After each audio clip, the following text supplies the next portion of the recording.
네, 특성 감사합니다. 우리 옆에 계신 분들 축복하겠습니다. 사랑합니다. 축복합니다. 감사합니다.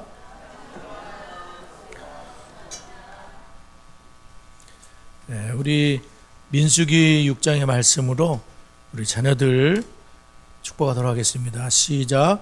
여호와는 다은이와 성은이에게 복을 주시고 다은이와 성은이를 지키시기를 원하며 여호와는 그의 얼굴을 다은이와 성은이에 비추사 은혜 베푸시기를 원하며 여호와는 그 얼굴을 다은이와 성은이에 향하여 드사 평강 주시기를 원하노라. 그들이 같이 내 이름으로 이스라엘 자손을 축복할지니 내가 그들에게 복을 주리라. 3월 저희들이 구약 주제로 예레미야 성경을 통해서 부르심이라는 그런 것을 주제로 계속해서 말씀을 보면서 오늘은 이제 세 번째 시간으로 하나님의 주권을 신뢰하라, 예레미야 성경을 우리가 계속해서 이렇게 보고 있습니다.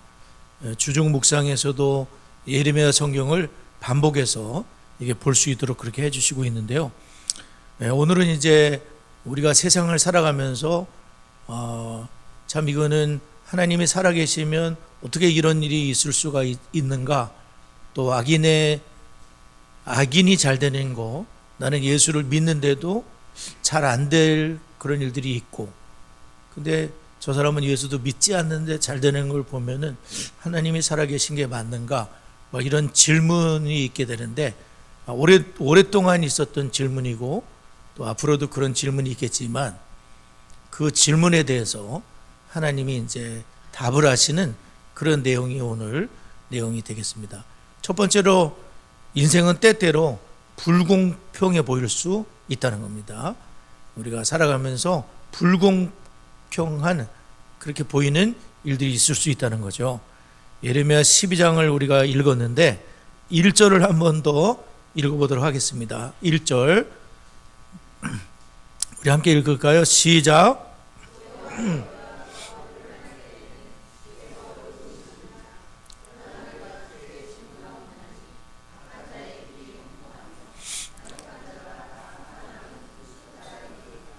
네, 지금 예레미야가 이제 자신의 하나님이 어떤 분이신지에 대한 신앙 고백을 드리는 것 같습니다. 그것은 뭐냐면은 하나님은 의로우십니다. 하나님은 의로우십니다. 그게 이제 그래서 하나님의 행하시는 일은 불의한 게 없고 항상 하나님은 옳다는 것이죠. 그러나 하나님이 의로우신 분인데 왜 악당들을 그대로 내버려 두십니까? 풀리지 않은 의문이 있는데 그의 질문은 뭐냐면 하나님께 이제 질문합니다. 할렐루야. 하나님께 우리가 질문할 수 있어요. 질문합니다. 또 하나님은 대답도 하십니다. 그래서 질문하는데 그게 뭐냐면 하나님, 악한 자의 길이 형통하며 잘 풀리고 반역한 자가 다 평안하면 무슨 까닭입니까?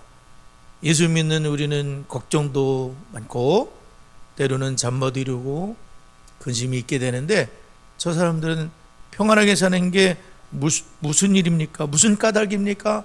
하나님 왜 그렇습니까?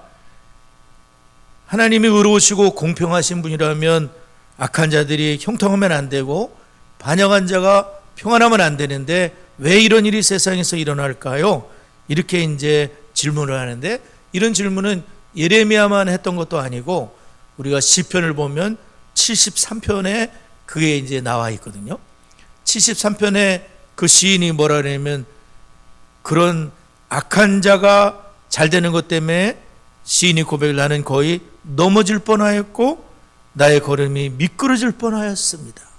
이는 내가 악인의 형통함을 보고 오만한 자를 질투하였음이로다. 그들은 죽을 때에도 고통이 없고 그 힘이 강건합니다. 나는 고난이 많은데 악한 자들은 어떻게 죽을 때조차도 고통도 없고 또 강건한 이것에 대해서 나는 막 시험 들겠습니다. 이런 고백을 했었습니다. 하나님이 살아계시다면 어떻게 이런 일이 있겠습니까? 라고 하나님께 질문을 드리는데 시편 73편에서 이분은 어디서 해답을 얻었냐면은 하나님의 성소에 들어갈 때에 하나님이 깨달음을 주시는 거예요. 그게 뭐냐면 악한 자들이 형통하고 잘 되는 것 같지만 그거는 굉장히 위험스러운 아주 위험한 자리에 미끄러진 곳에 있으며 그들이 상당히 견고해 보이지만 언제 무너질지 모르는 그러한 미래가 없는, 소망이 없는, 기초가 없는 대단한 기초를 갖고 있는 것 같지만 미끄러진 곳에 있어서 언제든지 미끄러질 수밖에 없는, 그리고 그들의 인생은 허무한 꿈과 같은 인생이지만 그러나 너는 지금 고통받고 있지만 너에게는 분명한 하나님의 나라, 하나님의 기업에 소망과 미래가 있다는 것을 깨닫게 해주신 거예요. 아, 그렇구나. 저 사람들을 부러워할 게 하나도 없구나. 나는 지금 의문 가운데 있고 고통속에 있지라도 하나님이 나의 주님이 되셔서 나의 미래를 책임지실 것이나 그러나 그들은 미래가 없다. 이렇게 하나님이 깨달음을 주신 거예요. 그 제가 우리 목사님들과 책을 읽는 중에 전에 읽었던 책 아마 말씀도 드렸을 텐데 리스토르벨이라는 분이 특종 믿음 사건이라는 책에서 이제 하나님이 행하시는 일이 불공평하다 하면서 하나님을 떠난 사람에 대한 얘기를 하고 있어요. 그분은 빌리 그레함의 친구분입니다. 빌리 그레함과 함께 복음 전도도 하고 1000명 되는 교회를 세웠던 분입니다. 근데 이분이 불가지론자, 하나님을 난 잘 모르겠다, 불가지론자로 바뀌게 되게 돼요. 왜 그러냐면 어떤 한 사진을 보고서 이분이 그런 하나님이 계시다면 이럴 수가 없다라고 하는데 아프리카 북부의 한 흑인 여자가 아기를 안고 있는데 아기가 죽었습니다. 그리고 이 죽은 아기를 안고 이 여자는 한없이 야속하다는 표정으로 하늘을 올려다보고 있는 사진입니다. 그 사진을 보는 순간 이분이 충격을 받았습니다. 어떻게? 이 사람이 원하는 건 비를 내려달라는 건데 비는 하나님 소관인데 어떻게 아기가 가문 속에 죽는 걸 보고도 하나님은 비를 내리지 않을 수 있단 말입니까? 사랑의 하나님이라면 어떻게 이럴 수 있습니까? 악마가 아니고서야 어떻게 누가 아기를 앗아가고 그 엄마를 고통 속에 죽어갈 수 있겠습니까? 라고 하면서 이분이 하나님을 떠나게 된 아주 불행한, 아무리 권면을 해도 결국 하나님께로 돌아오지 않는 그런 일에 대한 책을 제가 읽어봤어요. 아, 이럴 수도 있구나. 야, 정말 복음 전도에 그렇게 앞장섰던 분도 하나님께 회의를 갖고 이럴 수도 있구나. 어떤 사람은 반면에 어떤 분은 그런 걸 제가 읽어봤는데요. 아이가 수양회를 가가지고 아들이 물에 빠져 죽은 일이 있었어요. 그게 너무나 고통스러운데 그 물에 빠진 아들을 품에 안고 이 아버지가 큰 깨달음을 받았습니다. 그게 뭐냐면 독생자를 내어주신 하나님 사랑을 깨달은 거예요. 나도 이렇게 내 아이가 죽었는데 이렇게 고통스러운데 하나님 우리를 살리기 위해서 독생자를 주셨구나 하면서 십자가의 사랑을 깊이 이분이 깨닫게 돼요. 그런 불행한 일을 만났지만 오히려 이분은 하나님께 바짝 매달리게 되고 그 하나님을 주의 사랑을 증거해야 되구나 하고 아마 선교로 지원했다는 그런 얘기를 제가 들은 적이 있어요. 우리가 세상을 살다 보면 이해 안 되는 일이 많이 생기죠. 내가 하나님께 11조 드리고 교회 열심히 참석하고 그래도 요즘에 신앙생활도 잘하는 것 같았는데 왜 하나님이 이런 결과를 주시지요? 라는 의문이 왜 안 생기겠습니까? 저도 이제 우리 창성교회 와서 진짜 아주 오랜 세월 동안 이 동네가 떠나가도록 기도를 했던 적이 있었던 것 같아요. 요즘은 그렇게 기도 안 하지만 진짜 동네가 떠나가도록 어떤 때는 화가 나서도 그랬고 어떤 때는 왜 이렇게 답답할까도 그랬고 그러면서 기도를 했던 때가 있었던 것 같아요. 그렇다고 제가 주님을 떠나거나 뭐 하나님이 살아계지 않다 이렇게 고백한 건 아니잖아요. 하나님 분명히 살아계시고 하나님이 역사하실 거다 저는 믿었고 하나님 그렇게 우리 교회를 인도해 오셨어요. 하나님이 살아계신 걸 보여주셨죠. 또 기도에도 응답을 하셨고, 우리 장로님 기도하신 대로 우리 교회를 여기까지 인도하신 건 하나님이신 게 맞습니다. 이게 작은 교회에 불과하지만 그래도 우리 하나님이 인도해 가고 계시지 않습니까? 그래서 우리가 세상을 살다 보면 질문이 생길 수 있어요. 근데 하나님께 질문해 봐야 돼요. 정말 하나님께 질문해 보고 하나님 살아계시면 답을 달라고 그렇게 할 수가 있어요. 예레미야에게도 하나님이 답을 주셨고, 하박국에게도 답을 주셨고, 시편 73편의 그 기자에게도 하나님은 답을 주신 겁니다. 욥도 그렇지 않습니까? 앞으로 가도 하나님 계시지 않고 뭐 뒤로 가도 하나님이 안 계시고, 근데 하나님께서 나중에 나타나지 않습니까? 너희에 대한 다 무수한 말을 했지만 내가 이제부터 질문을 하겠다, 답을 해봐라. 하나도 답을 할 수가 없습니다. 그러면서 주 하나님을, 귀로 듣기만 한 하나님을 눈으로 보게 되었나이다 하면서 욥은 하나님을 더 고난 속에서 깨닫게 되고, 하나님이 나중에는 두 배로 모든 것을 회복시키는 그런 은혜를 누리게 돼요. 우리가 그 빌리그람 친구분, 그분처럼 될 수도 있지만 그는 너무나 불행한 일이고, 예레미야처럼 하나님 앞에 엎드려서 하나님의 답을 얻어야 돼요. 성경에 다 있어요. 하나님이 그렇게 허술한 분이 아니시거든요.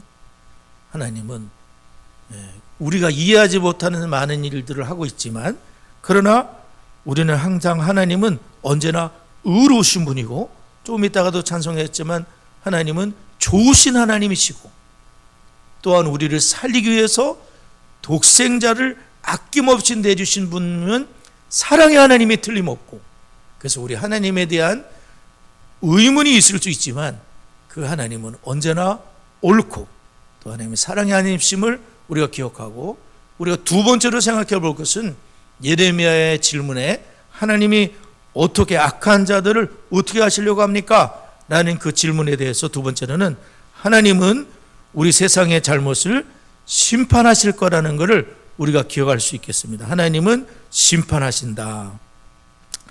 예레미야 12장 7절에서 8절 두 절을 한번 읽어보겠습니다. 예레미야 12장 7, 8절 읽습니다. 시작.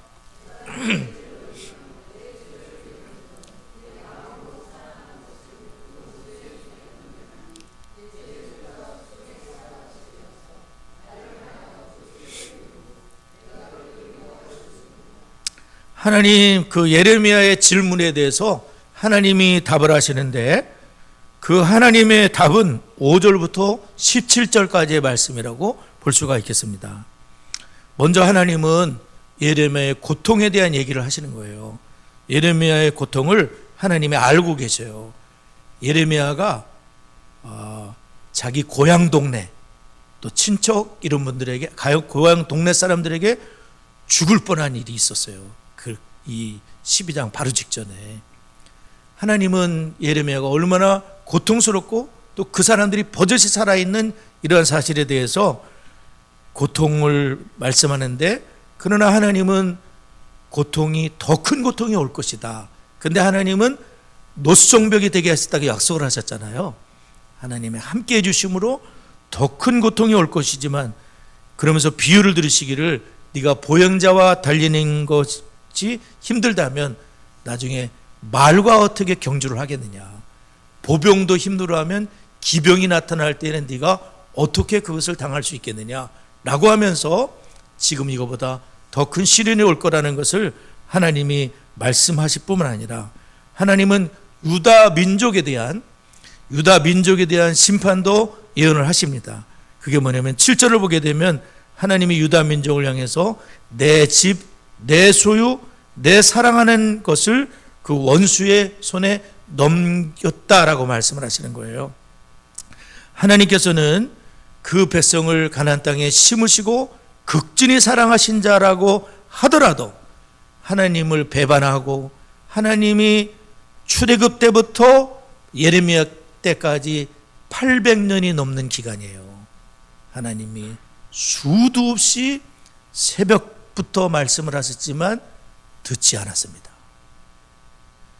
자기들과 상관없이 생각했고 귀를 닫았고 마음을 강팍하게 하고 하나님 말씀을 전혀 신경 쓰지 않았습니다.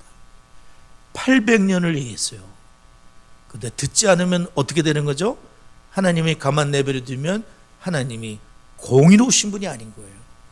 하나님은 무능력한 이상한 우상 같은 거예요. 그래서 하나님께서는 내 사랑하는 소유들을 심판하였다, 하겠다, 하였다.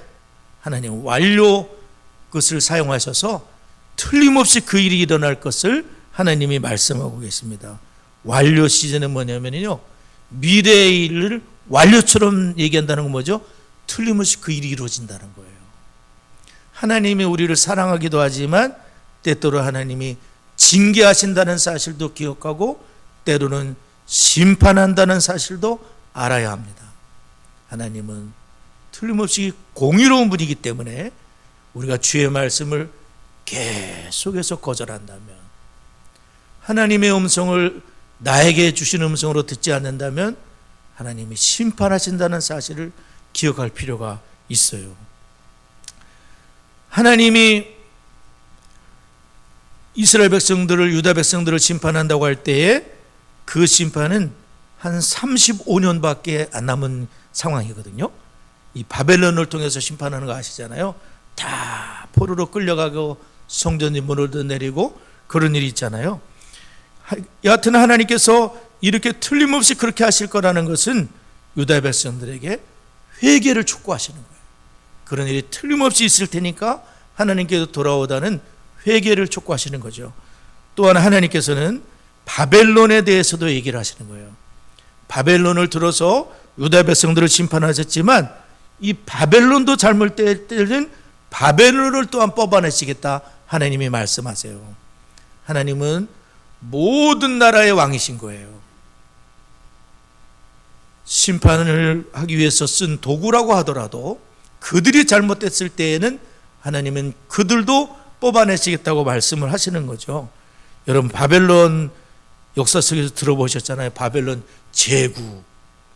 바벨론 제국은요, 견고한 성읍들, 난공불락입니다. 바벨론이 무너지리라고는 생각들을 못했을 거예요. 바벨론은 땅에 깊이 견고하게 뿌리를 내린 나라와 같았었어요. 제국입니다.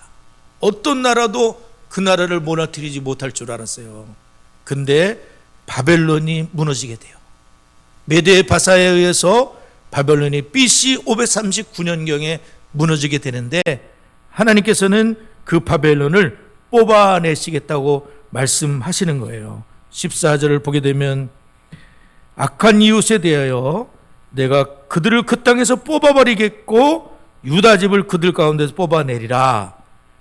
바벨론이 무너지는 것을 하나님이 시제적으로 먼저 하시겠다고 약속을 하셨어요. 그리고 바벨론이 무너진 다음에 유다 백성들을 끌어내시겠다고 두 번째 시제를 쓰신 거예요. 하나님은 정확하세요. 미래의 일을 하나님은 지금 일어나는 것처럼 바벨론 무너지는 게 먼저고 유다가 그 다음에 뽑아낼 거야, 포로 귀환을 시킬 거야, 하나님이 정확한 시제를 단어적으로 쓰셨거든요. 그래서 바벨론이 무너진 게 BC 539년이고 이스라엘의 포로 귀환이 시작된 게 BC 538년 1년 만에 이루어지는 거예요.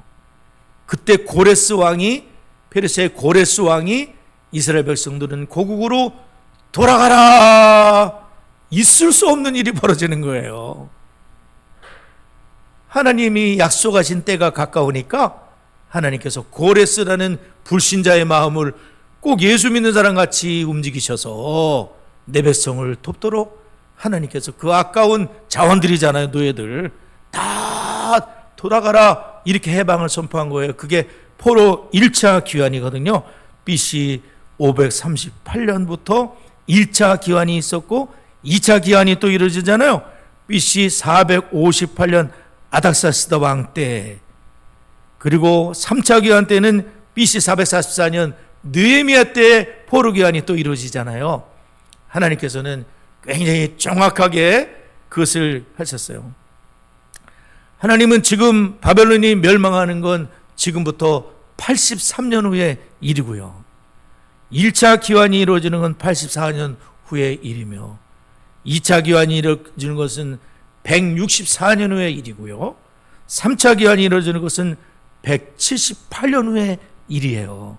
예레미야는 하나님 지금 현실이 왜 이렇지요? 라고 하면서 여기만 쳐다보고 있는데 우리 하나님은 어디까지 보시는 거죠? 사실은 끝까지 다 보시는 거죠. 세상 끝까지 다 보시는데 오늘로 말하면 178년 후까지 다 보시면서 하나님이 무너뜨릴 자는 무너뜨리시고 다시 긍휼히 여길 자는 긍휼히 여기시고 세상 떠나게 하실 사람 데려가시고 살려줄 사람은 구덩이에서도 살려주시고 우리 하나님이 다 하고 계시는 거예요. 하나님은 졸며 주무시지 않는다는 거예요. 그리고 그거를 정확한 시제로 말씀하시고 완료 시제로 말씀하시면서 틀림없이 그런 일이 일어나겠다고 하나님이 말씀하시는 거예요. 하나님께서는 이스라엘 백성들은 거기서 뽑아내시겠다. 그들을 인도해 내시는데 15절을 보게 되면 내가 그들을 뽑아낸다는 건 뭐냐면 유다 백성들을 뽑아내신 포로 해방을 시켜서 내가 그들을 돌이켜 그들을 불쌍히 여기는 거예요. 70년 고통받은 거 충분하다. 하나님이 불쌍히 여겨서 각 사람을 그들의 기업으로 각 사람을 그 땅으로 다시 인도하겠다. 하나님은 뭉탱이로 인도하시는 게 아니라 각 사람 한 사람 한 사람을 하나님이 잘 하시고 하나님이 한 사람 한 사람을 하나님이 사랑하시고 여러분은 여기 성도들로 여러 사람이 왔지만 하나님이 여러분을 대하실 때는 각 사람을 대하시는 거예요. 각 사람. 전향수라는 이 한 사람. 여러분 한 사람 한 사람에게 말씀하시는 거예요. 각 사람을 하나님이 불쌍히 여기시겠다. 각 사람을 하나님이 인도하시겠다. 그래서 우리는 멀리 보지 못해요. 기껏 봐야 조금밖에 못 봐요. 1년 후의 일을 어떻게 할 수 있습니까? 그러므로 우리는 겸손할 필요가 있다는 거죠. 그 교재에 보면 나와 있지 않습니까? 우리는 겸손할 필요가 있다는 건 뭐냐면 함부로 판단할 수 없다는 겁니다. 자만할 수도 없어요. 내일 일을 어떻게 예약할 수 있습니까? 그러므로 우리는 하나님 앞에 겸손하고 오직 하나님만이 주권을 가지신 진정한 왕이시고 온 세계를 무슨 미국이 다스리는 거 아니잖아요. 하나님이 다 쥐고 계시는 거예요. 우리 하나님이 살아계셔서 심판하신다는 걸 기억해야 돼요. 또한 하나님은 불쌍히 여길 자를 불쌍히 여긴다 이렇게 말씀하고 있습니다. 그러므로 우리는 진정한 역사의 주인이 하나님이시고 저는 이 말씀을 준비하면서 우상에 대한 생각을 해봤어요. 여러분이 우상과 하나님은 비교되지 않습니까? 우상은 뭐예요? 주중묵상에서 우상에 대해서 계속 나오더라고요. 우상은 생명이 없어요. 우상은 모두 거짓입니다. 허무한 것입니다. 우상은 사람의 힘으로 의지하냐면 옮겨 다닐 수도 없어요. 어깨에다 메고서 우상이요 내가 여기까지 데리고 갑니다. 사람이 다 움직여주는 거예요. 사람이 만들기도 하고 지가 만들어 놓고 지가 경배를 해. 이게 우상 아닙니까? 속이는 거죠. 우상은 복을 주거나 화를 줄 수도 없어요. 사람이 다 속는 겁니다. 그리고 우상은 말이죠. 우상을 섬길 때에는 우상이여 그저 나에게 복만 주시고 내 삶은 터치하지 마세요. 그게 우상 숭배의 뜻 아닙니까? 이것도 이거니 받으시고 내 삶은 터치하지 마세요. 그게 우상입니다. 그래서 그 우상에게 자식을 불태워 드리면서 이 소중한 걸 드렸으니 나머지 사람이 잘 되게 해주세요.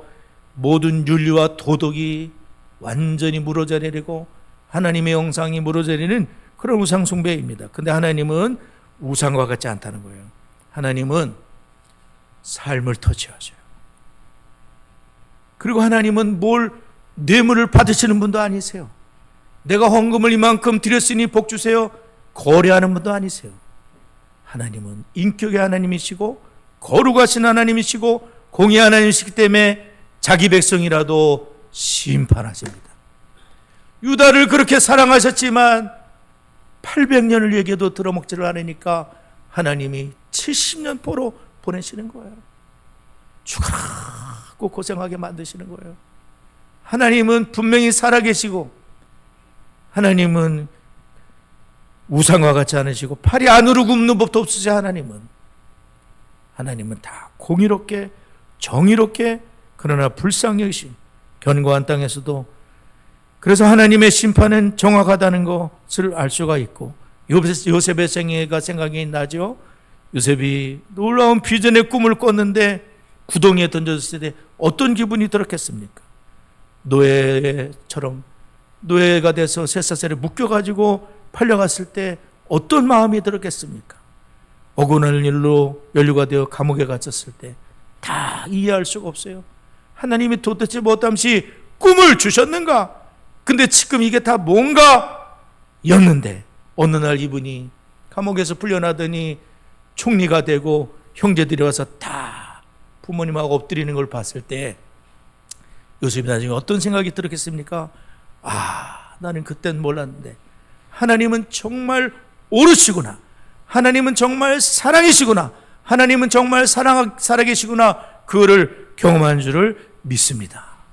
나중에 우리는 알게 되는 거예요. 지금은 모른다는 거죠. 그러므로 빌리가라는 친구처럼 하나님을 떠나가는 어리석은 자가 될 것이 아니라 예레미야처럼 고난이 온다고 할지라도 끝까지 주님 사명을 꼭 붙들고 하나님을 경배하고 이 사랑의 하나님의 은혜 가운데 살아가는 우리 모두가 될 수 있기를 바랍니다.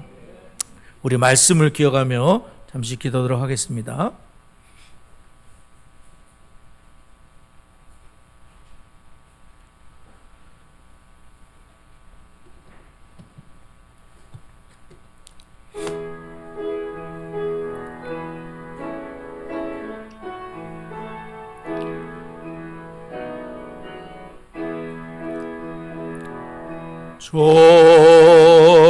좋으신 하나님, 좋으신 하나님, 참 좋으신 나의 하나님,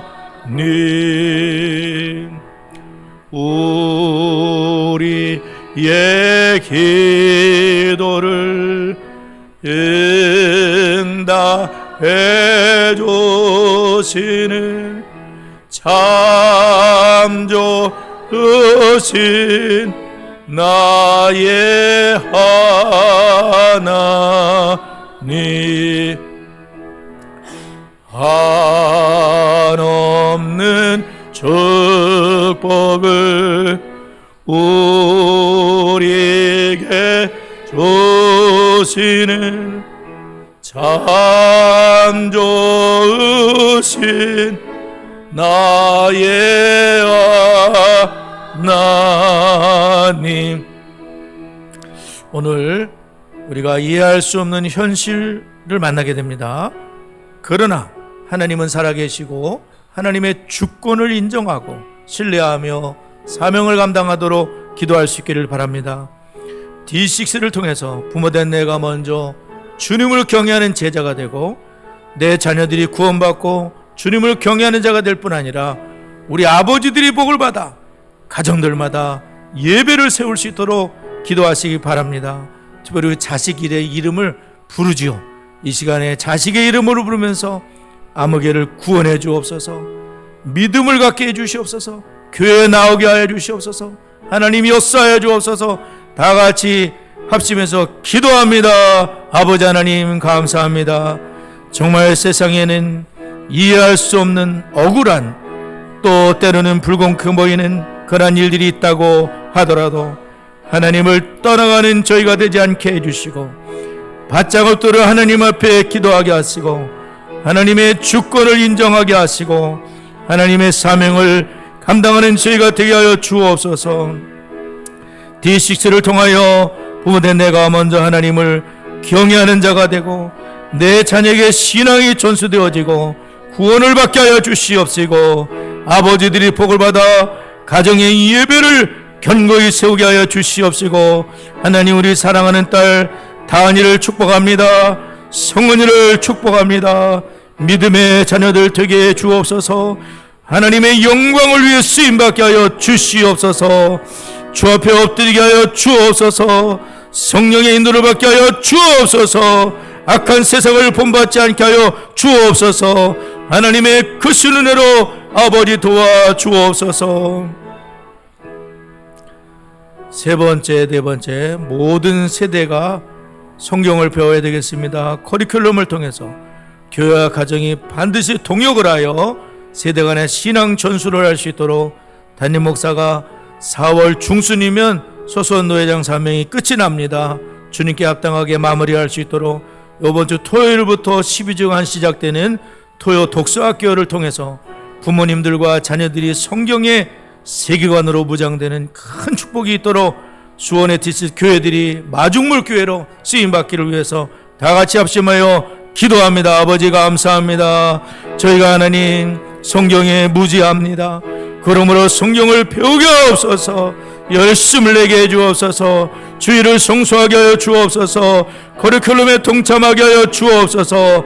가정과 교회가 동역하게 하여 주옵소서.